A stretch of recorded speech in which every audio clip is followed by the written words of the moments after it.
Hello, guys. My name is James, and today I'm going to be interviewing my friend Randy, and we're going to be speaking about determinism and free will and where the world stands with that. So, Randy, if you could just tell us a little bit about your position, Sure. how you came to be. Um, so my name's Randy. Um, I grew up um, raised Roman Catholic. I was born to a Pentecostal family, but I was adopted by shouldn't even say by a family of Roman Catholics. Only my mom was a practicing Catholic, but she had to say in what I would be raised as, and I was brought up in a uh, Catholic, the Catholic faith, and really that shaped a lot of my thoughts and beliefs about really important questions in life, and ultimately is going to tie into where I stand on the question of free will and things like that. Okay. And my name is James.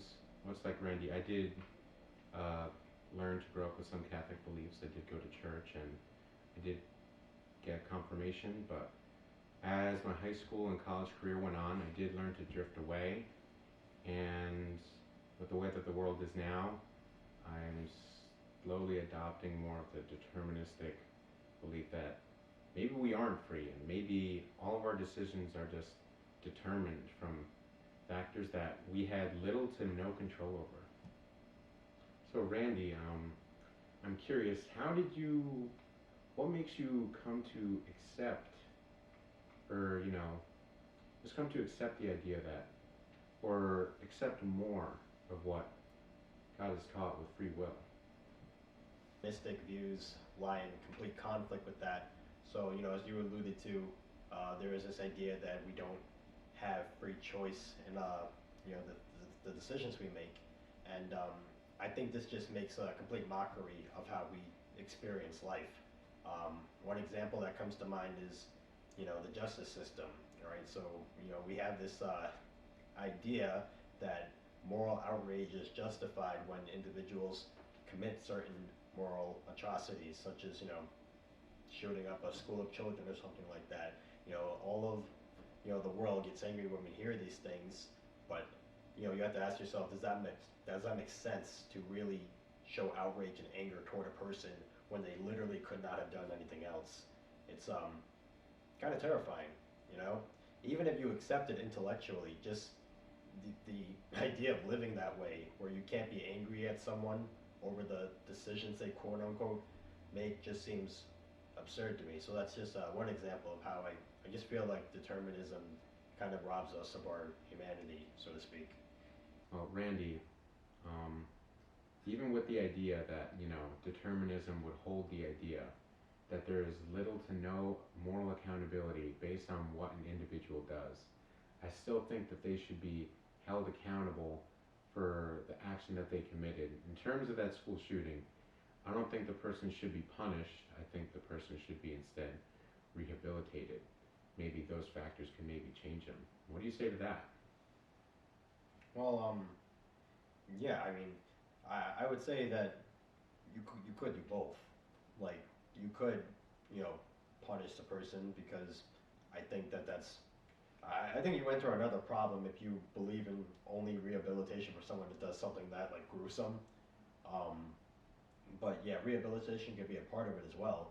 The whole point is, yeah, you could do all that, but you just can't look at this person with any sort of emotional outrage of any kind, because they couldn't have done otherwise.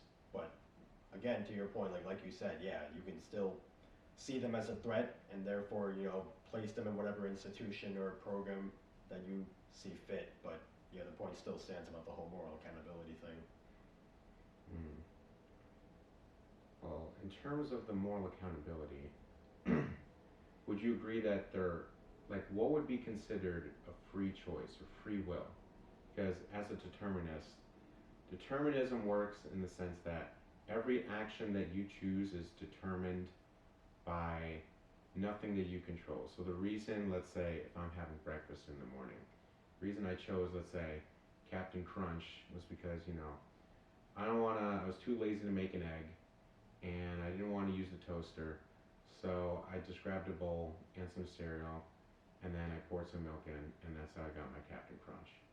Do you think that there's any actions that we as people are influenced by others?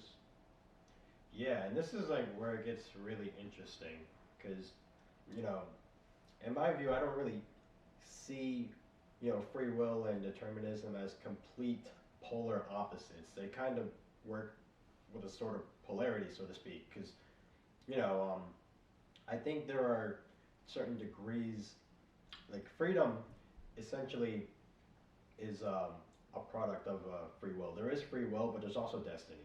And, like you can look at, I'll give an example. All right, so look at, I'll use LeBron James' son as an example. All right, Bronny Jr. All right, so I do believe that he freely chose to be a basketball player. He did. However, like I would say his freedom was geared toward playing basketball because you have to ask yourself, his dad is one of the greatest basketball players of all time. What are the chances that he didn't wind up playing basketball? All right, so people can be put in certain conditions and upbringings and things that influence that freedom. But as a Catholic, I would say I believe in libertarian free will, which isn't necessarily a Catholic, uh, it's not the Catholic stance on free will, but essentially it's just the idea that nothing external to you determines your decisions. All right, so if I were a determinist, I would believe that everything was determined by how the neurons in my brain are firing off in any given moment, my upbringing, who I was surrounded by as a kid, the laws of nature and such things. But like ultimately, I would say though those things don't determine with 100% certainty what I'm going to do. They influence, but don't. It's not like a 1+1 = 2 thing that you believe as a strict determinist. Hmm. Because I would believe that like most actions have influenced or at least made a chunk of us in some form or way, whether we had control over it or not. Like, would you say that you had control over the music that you listened to as a kid or the TV show that you were able to watch? Yeah, so again, like I was put in a certain environment. Obviously I would not have the freedom to watch the TV shows that I watched or listen to the music that I listened to if I grew up in North Korea. Uh, just not a thing, right? Understandably so. However, at the end of the day, I do believe that as a child, there was some point where I had no taste in music, no taste in TV shows of any kind, and I used my will, my judgment to assess the different things and made a free will choice of what I would, pursue and listen to more than, other things and things of that sort, if you get what I mean. Mm-hmm.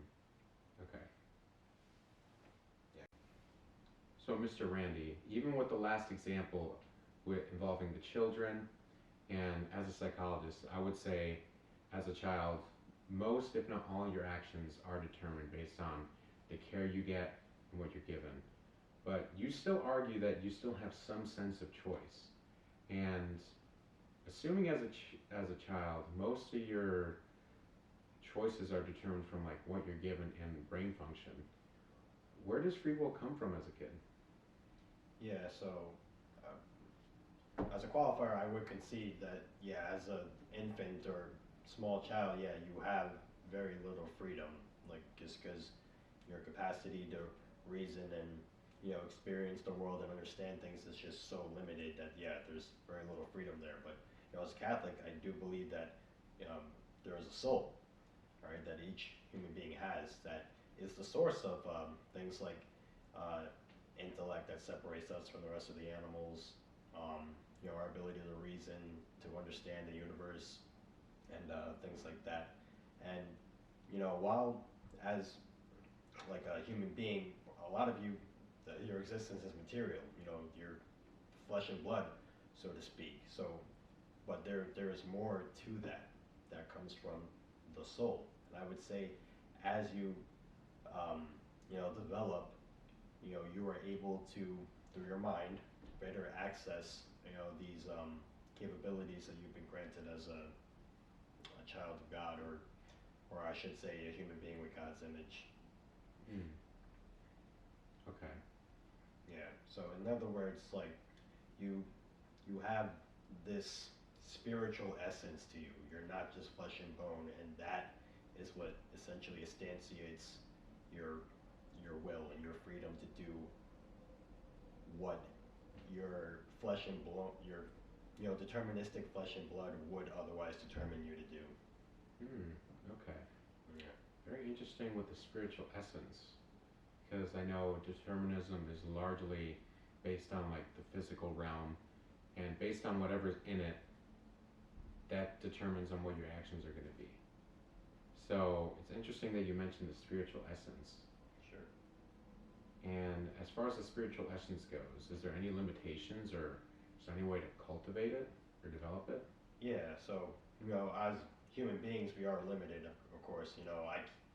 Well, I do have free will. I can't will myself to fly. That's just not within uh, the capabilities that God has given me. But yeah, there is this soul that we've been given. It like the human body has to be taken care of and nourished. So as a Catholic, we nourish our soul through reading the scriptures, going to mass, experiencing the sacraments, and all that jazz. Okay. And then, assuming that reading is based on the physical stuff, would you say the physical stuff influences the soul, or do you think that there's like something that's going on between reading and then how it's processed in the soul? Yes. So as a dualist, you know, the idea that there is a body and a soul, they interact with one another. They feed off of each other. Like when human beings sin, we believe that something spiritual is going on there, that your soul is damaged, that you're being separated from God, but you do it through physical means. Well, pretty much every sin you commit involves your flesh, Okay. so to speak. Dualism is an interesting concept that you mentioned that. I know that's like Desocratics, right? I believe so. Um, I'm not sure if it's Desocratics. It goes back, really far. I know, like around 15, 1600s. But, Or even in terms of the ancient Greeks, oh yeah, debated that kind of stuff all the time. I gotcha. But interesting that you pointed that out because I know finding that basis still going on today, so I hope that maybe this interview managed to, maybe add a little bit more further grounds, if not for my students or, my classmates, at least for other people that are looking to watch this. Yeah, me too. It was really great. I enjoy conversations like these all around. So I appreciate you picking me to do your interview with. No problem. No problem, Randy. Honestly, I'm glad to have you on. So, thank you for coming on. Yeah, no problem. All right.